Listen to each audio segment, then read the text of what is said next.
In the golden age of Greece, when gods still walked among mortals, there lived a man whose music could charm the very soul. His name was Orpheus, son of the muse Calliope, and the most gifted musician to ever touch the lyre. His melodies could make rivers change their course, make trees bend closer to listen, and even calm the hearts of wild beasts. But the greatest song he ever played was for the woman he loved. Her name was Eurydice, a gentle nymph with eyes like spring rain and laughter that filled the fields with joy. When Orpheus played and she danced, the world itself seemed to hold its breath. But fate, even for the blessed, can be cruel. One warm afternoon, Eurydice wandered through the fields with her friends. She stepped into a shaded grove, barefoot and carefree, when suddenly, from the grass, a serpent struck. She gasped, and the world went silent. Soft heartbeat sound, then silence. When Orpheus found her, it was too late. He fell to his knees beside her still body, tears falling on her hand. His lyre slipped from his grasp, and for the first time, his music ceased. Days turned to weeks, and grief consumed him. He wandered through forests and ruins, playing songs so sorrowful that even the stones wept. But Orpheus could not accept her death. His love was too strong, too pure. He made a vow. If she had gone to the land of the dead, then he would go there too, and bring her back, carrying his lyre and a torch of hope. Orpheus descended into the darkness, down winding paths where no mortal dared tread. He crossed the river Styx, where the ferryman Charon stared in disbelief.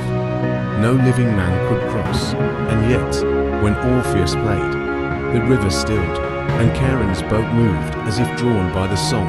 In the shadows, the monstrous Cerberus, guardian of the gates, growled.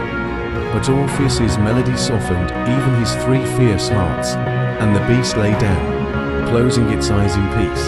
Orpheus knelt before them. The dead gathered as he passed, shades and spirits drawn to the beauty of his music.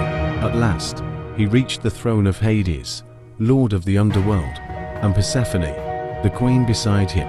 Ethereal, echoing tones, mighty Hades, Queen Persephone, I come not to defy the laws of death, but to beg for mercy. Eurydice was taken too soon. If I must stay here in her place, I will, but let her return once more to the world of light. His lyre resonated with a melancholic song of love and loss, causing Hades to shed a tear. In somber silence, the darkness of the underworld filled the air. Hades, your music touches the depths of the heart when the soul is ripped apart. He offered Orpheus Eurydice, but he must not turn back until they reach the world above. If he does, she will be lost for all time. Orpheus accepted his fate, bowed solemnly, and started his journey. His heart fluttered, but he refused to turn his back. He could only hope for a glimmer of light. It appeared with whimsical daylight, as if calling him home. Narrator, doubt crept in. What if Hades tricked him? What if it was just echoes? Orpheus could not find Eurydice, only a faint echo of her footsteps. In the darkness, the only thing that kept him going was his unyielding love for her. He found his solace in music, playing songs so powerful even the gods wept. The rivers hesitated, the trees bowed in sorrow, and even the stars listened. Orpheus never smiled afterward, but some sources claim the gods relented and allowed him to live a little longer. When his time arrived, his soul arrived at the underworld, meeting Eurydice's warm smile. Together, hand in hand, they made their way through the Elysian fields, carrying his love even into the land of shadows. The music swells gently, then fades into silence. Through depths of shadow and winding passageways, Orpheus trekked slowly. Each footstep echoed with an intermingling of hope and fear. He could hear her, a faint, delicate voice following quietly behind him, but he could not even dare to speak. There was no turning back. Even as he reached the outer limits of the cavernous labyrinth, sunlight began to break through the darkness. It seemed as though Orpheus' heart were bursting with a desperate longing for a hope, for just a momentary glimpse of her face. At that very moment, however, he suddenly heard her voice echoing above him. It was gentle, soft, and tender, as if calling him back to her. Narrator, but Orpheus' heart began to doubt, uneasy thoughts swirling around his mind. What if he had been enticed by some trickery of Hades? What if the heart-rending steps he had just heard were simply phenomena of the mind? What if Eurydice was just an illusion, not truly there?